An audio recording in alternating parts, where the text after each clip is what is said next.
Bonjour et bonsoir, chers amis de la 221 TV et chers téléspectateurs. Tout dépend de fi ñuy seetaanee ci àdduna bi ñu ñëw ak benn rubrique bu bees ci Baana Baana giseen ngoon ci dooree woon nañ ko fële di Dubaï dem wan leen fay affaire yu am solo concernant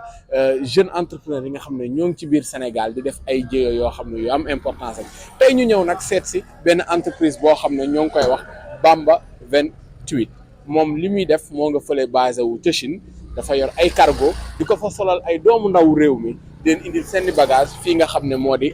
Sénégal pour ñoom ñu ciy mën a jot directement wàccal leen charge bu bari kon tey daal ñu daal di dugg dékk leen ñoom seeni micro ñu wax ñu ñoom nan la ñu gisee affaire yi ak revendeurs yi nga xam ne moo ngi leen di defaral loolu nan lañ ciy gisee seen bopp bu baax a baax laataa ñu koy fekk si incha allah foofu di Chine ñu leen di fay jox dig dage te xaar la ñu dañ dem ba foofu incha allah jaajëf sama yàlla.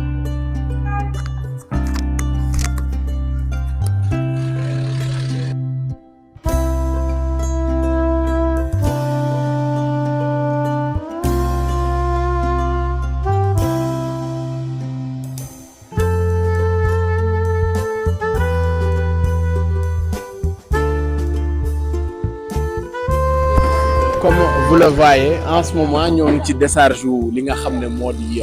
conteneurs yi je vous le rappelle moom compagnie la yor bon voilà dafa yor li nga xam ne moo di ay cargo di solal marchandise doomu réew bi nga xam ne ñoo ngi foofu noonu ci Chine ñi nga def nañu seen commande indil leen ko ba fii wàcce leen quelques frais bu ko defee ñooñu bu fi seen marchandise excès moom la ñuy daal di fay directement. Voilà sans que pour autant que voilà en tout cas dina leen wàcceel coono bu bari fajal leen jafe-jafe bu bari ci li nga xam ne moo di xëy na taxe import yi ak export yi parce que seet nañu doomu réew yi ci bari le principal problème mooy jëlee ay marchandises fële ci bitim réew indi ko fii nga xam ne moo di suñu dëkk di Sénégal tey mu mën leen wàcceel loolu bu baax a baax.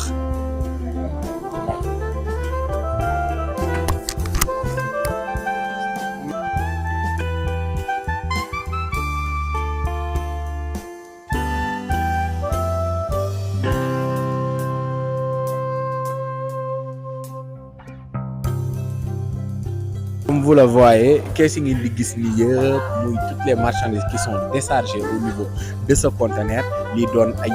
keesu disons que produit nettoyant lii yëpp ay doomu réew bi ñoo ko commandé fële di Chine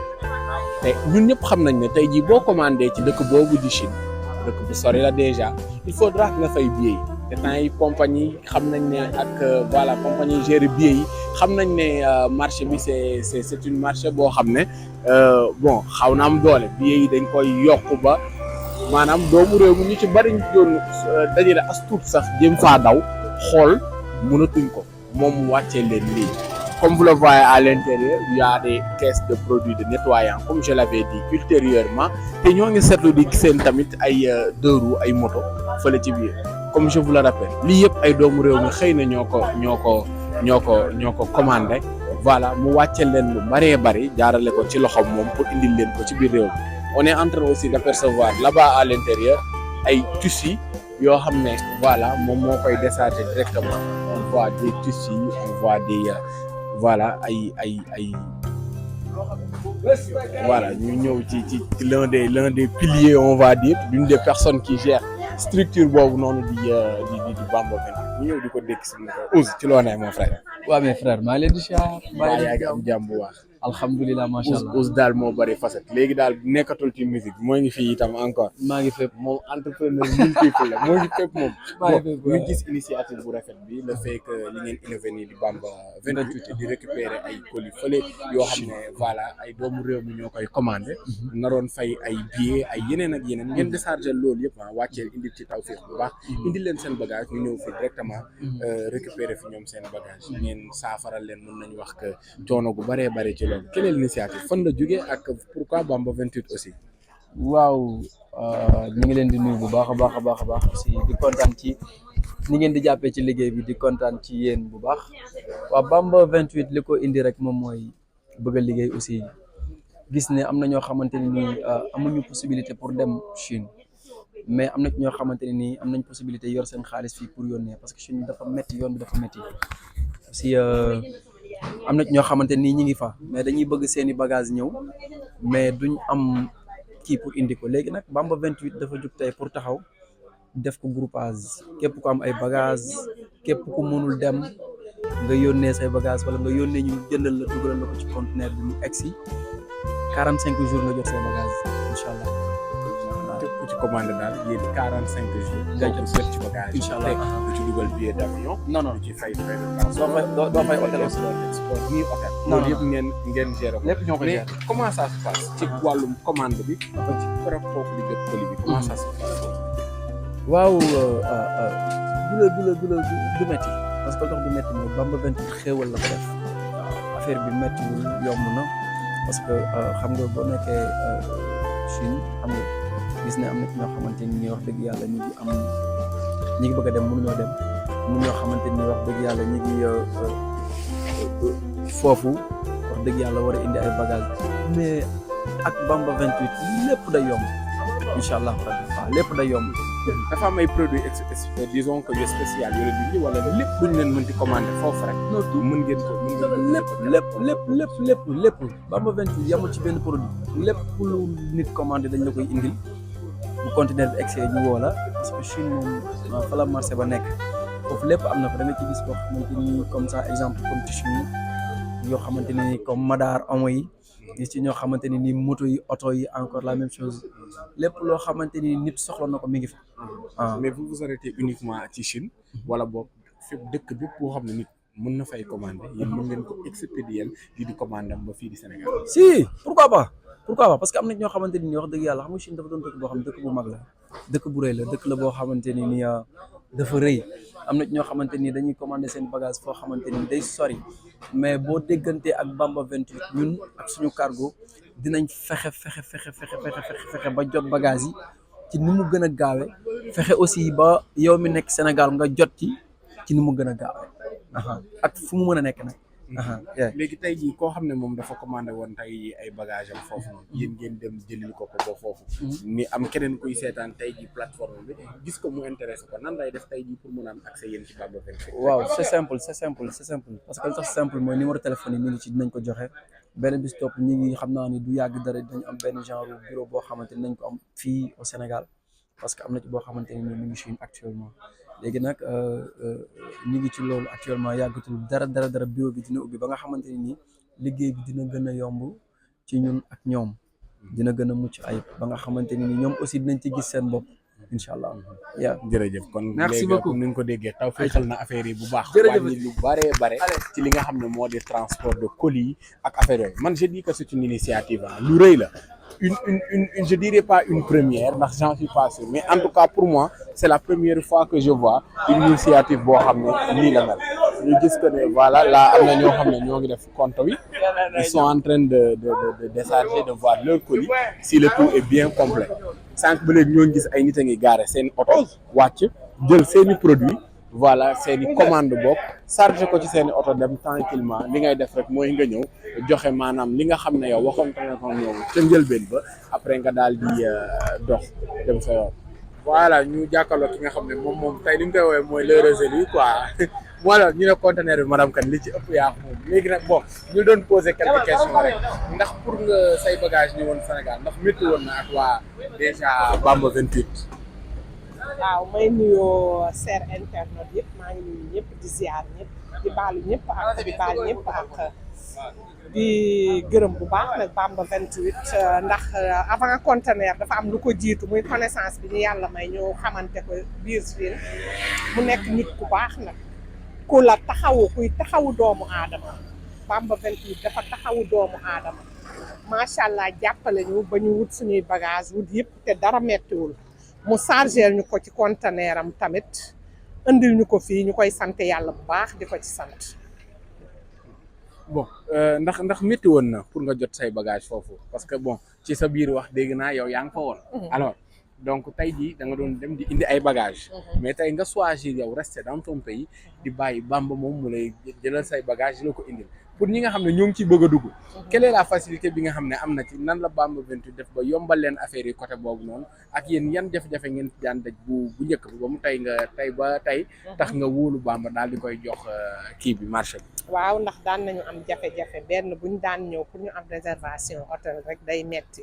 yàlla wane la ñoo xaadim bala ñuy ñëw dinañu réserver hôtel bi ñu war a dëkk vraiment dinañu teg ci ay conditions yoo xamante ni conditions yu mucc ayib la dinañu gunge ci fi ñuy jënde suñuy bagage fu ñu xamul dina fa ànd ak ñun jëndal ñu suñuy bagage ba nga xamante ni macha allah dara mettiwul ci ñun ñu koy sant yàlla bu baax a baax. mais nan la pour ñi nga xam ne dañ daan dem en fait naka la daan demee bu njëkk ba pour yéen ñi nga xam ne avant Bamba 28 nan la daan demee dem bi yaa ngi may wax léegi réservation defe naa billet d'avion ñëwagul leneen ak leneen bon pour ñi nga xam ne ñoo ngi ci bëgg a jeté wu nan la daan demee. looloo dama naan ku bëgg a dugg rek te yàlla may la wërsëg boo ci duggee nga dugg ci ndax àdduna moom ku ci nekk sa wërsëg ngay jël te wax dëgg yàlla am ñi fay demit ku fa gisul woon sa bopp dootoo fa dellu avec Bamba 28 tout est possible lépp mën naa baax ku jokkoo ak Bamba rek xam naa ne dina la teg ci yoon ba nga xam ne boo ñëwee Sénégal macha allah di nga ne réccu naa lu ma ci doon duggee. seetlu nga ne bu njëkk ba la nga daan frais ci voyage bi ak léegi am na différence maanaam bu baax a baax wàññeeku na bu baax. loolu moom vraiment am na différence bu bëree bëri par rapport ak bu njëkk ba bi ngay door a démarrer ak léegi am na différence bu bëree bëri avec Bamba 28 daal ñoo ngi sant yàlla bu baax ndax wan nañu buntu yu bëri ci biir Chine. boo ko contacté Bamba lan quelle ban procédure ngay topp pour moom mu mën la jëndal marchandise yi wala yow boo ko jëndee en ligne moom mu mën a récupérer commande beeg yooyu nan lay demee ci loolu. waaw parce que man xam naa ne loolu liggéeyaguma ci maag Bamba mais nekk naa Chine gis mu ciy liggéey ak ñu bari ñu envoyé ko xaalis mu jëndal leen yi ñu bëgg yëpp dugalal leen ko conteneur indil leen ko Sénégal loolu gis naa ko mais man liggéeyaguma si ak moom kanta ma jox ko sama xaalis te dew ma liggéeyaguma ko moom mais tamit ñaan naa yàlla liggéey ko ak moom parce que gisuma ci moom dara lu tax bu ma ko wóolu pour jox ko sama xaalis. bi mooy ñaata yëm conteneur nga koy wàccee ak Bamba 28. waaw bii mooy 3e conteneur ma koy wàccee ak Bamba 28. 3e conteneur yëpp même produit la wala ay produits différents. non différent lay doon man divers laay dugal. yow divers ngay dugal parce que genre de bazar kii daal ngay def daal di dugal waaw d'accord madame kan tey moom mooy le résolu quoi tey dégg naa conteneur mais est-ce que doo xaaj rek jox waa 221 ñu yóbbaale. non noonu laay def 221 moom il faut ma jox leen ci bagage yi ñu yóbbaale incha allah. waaw dañ koy topp. waaw xanaa di ñu invité ñu daal di ñëw bërëb ba xool nu mu fay defee. voilà ci suñu émission baana baana. waaw surtout dama leen di invité ngeen ñëw xool madame Kane madame le maire ñu ngi taxawee. di doxale ay mbiram di ci dimbali jigéen ñi di ci dimbali doomu aadama yi ba ku nekk mën cee jot pour dem am ci dara. tey madame Kane yéen produit lay jaay ak tey ku ko bëggoon jot nooy def ba jot ko. foog naa moto yi ngeen gis ci biir conteneur bi man maa ko moom jakarta yi ngeen gis man maa ko moom am naa ci karo am naa ci madaar am naa ci ay brodé am naa ci ay dàll am naa ci ay saag macha allah daal xam naa ne lépp lu nit bëgg rek bu ñëwee ci man dina ko am neexee yàlla. foo nekkee ci Dakar ak ku la bëgg a jot nu muy def wala. nekkoo biir Dakar. man maa ngi dëkk Diamaguène Sicap Mbao boo ñëwee ba Diamaguène Sicap Mbao rek ci marché bi foo taxaw boo nee Fatou Sall kooku ñëpp a ma xam incha allah dinañ la. léegi jox ñu numéro bi. 77 4 00 81 19 mu nekk 481 19 madame Kane. moo ngi merci madame Kane. les anciens propriétaires les anciens jokkoo. loolu neex na voilà ñu am ki nga xam ne mooy El Hadj Yéri Samb nekk kilifa ci ñi nga xam ne ndaw yi nga xam ne dajaloo nañ fii ak gérant ci Bamba 28 fii nii ici au Sénégal donc papa initiative bi tey jii noo leen ko xalaatee pourquoi ngeen yëkkati Bamba 28. Bamba 28 yëkkati bi mooy jëm ci sama njaboot pour ñu jub. ki mooy Père Samb nangoo liggéey. nekk ci li neex yàlla mën a dimbali seen bopp dimbali seeni bopp loolu mooy initiative te ndaw loolu ma am ndaw li ma am mooy jaamu yàlla jub nangoo liggéey surtout ça loolu daal moo taxoon ma boole leen ñu nekk benn jiital ci Xaadim ñu nangoo liggéey nangoo jaamu yàlla te jub. ndax da ngeen observé ñi nga xam ne ñoo ngi dem di jëndi ay marchandises jafe-jafe ñi am ci paasum billet d'avion ak logement hôtel bi ak achat de marchandises yi tekki tamit expédition bi est-ce que métit yooyu noonu ngeen gis Sénégalais yi di ko jànkonteel moo tax tey ngeen yëkkati lii pour mën a gën a oyofal maanaam li nga xam ne moo di achat bi ak lépp pour Sénégalais. waaw soo gisee tamit loolu ñu yëkkatiwaale loolu en même temps parce que mënoo ku nekk nga yóbbu ko pour mu jëndi mënuloo loolu li nga man mooy fexe kenn mu dem jiite ñu ci des toog fii nekk yàlla liggéey liggéey bi ci sa waar dafa gën a efficace gën a économique gën a baax liggéey ci àll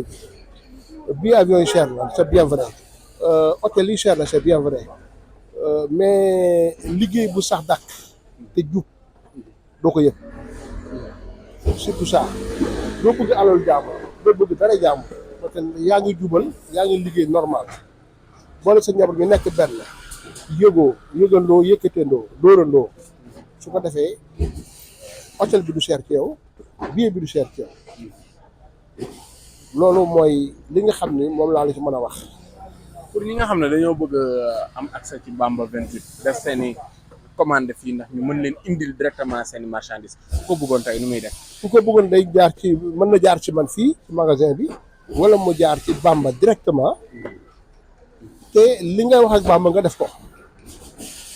ay charte yi la Bambay jox du la gaañ du ko gaañ fexe yow ba nga bañ koo gaañ bañ a gaañ sa bopp te jubal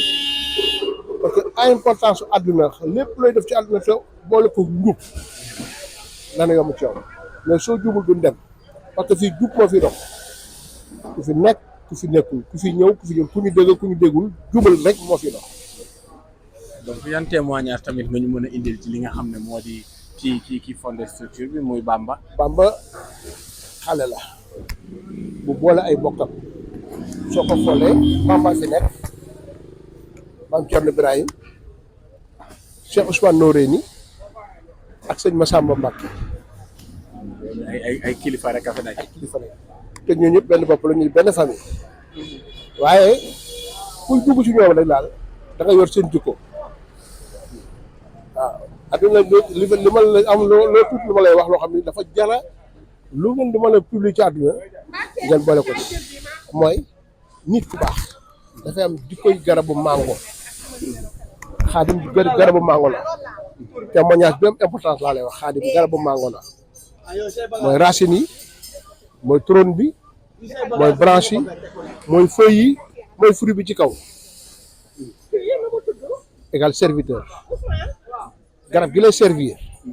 mooy Xaadim il a servi sa famille il a servi ses copains il a servi ses amis il a servi ñi nga xam ñooy dëkkandoom ak ñi muy liggéey loolu parce que jub la leen woon solidarité patience ci am xolub muñ ba pare nekk li koo xam ne nii xeebalul kenn daraam loo ñëw mu téye la noonu jàppe la noonu dimbalee la ci xel boppam ak yëfi boppam loolu laa xam ci moom muy xale bu jub di dimbali ñu bare bari ba ci man mii di wax ak yow nii lu ci bare bari nii ma koy defal. Bamba depuis ñaata at la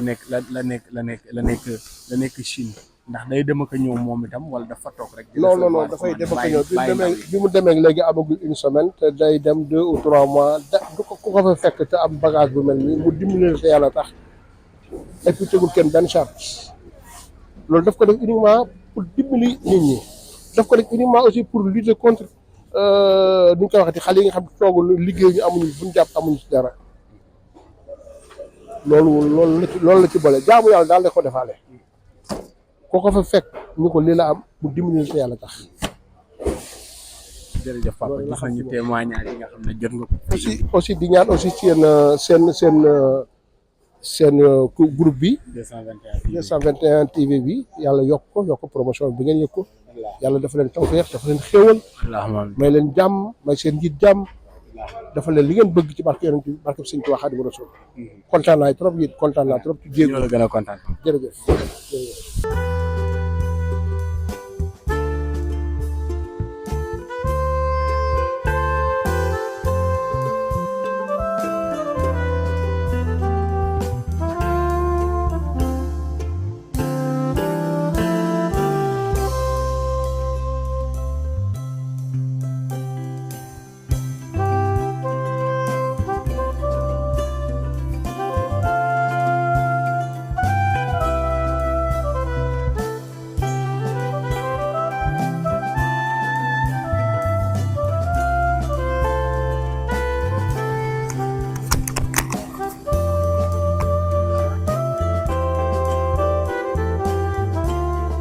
encore notre rubrique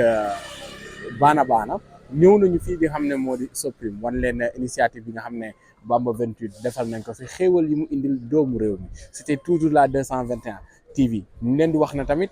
yamuñu fii dinañ dem ba seen topp leen xool tamit liggéey bañ fa amal ñoom ak sénégalais yi nga xam ne ñoo ngi def seen commande nan la lépp di demee comme niñ leen di ko wax leeral yëpp fii lay xewee ici à 221 TV képp koo xam ne nag bëgg nga ñu participer ci rubrique yi wala bëgg nga ñu ñëw ba foofu defal la interview bi ni mel numéro bi moo di 77 990 89 mën nga ñu contacter foo mënti nekk ñu fekk la fi moo xam nga nekk ca Turquie moo xam nga nekk ca Chine moo xam nga nekk ci bépp dëkk boo xam ne yaa ngi fa def lii di import export nekk doomu réew mi donc c'était votre rubrique Bana Bana avec la 221 TV restez coachés restez collés yeneen ak yu neex ak yu dàq yi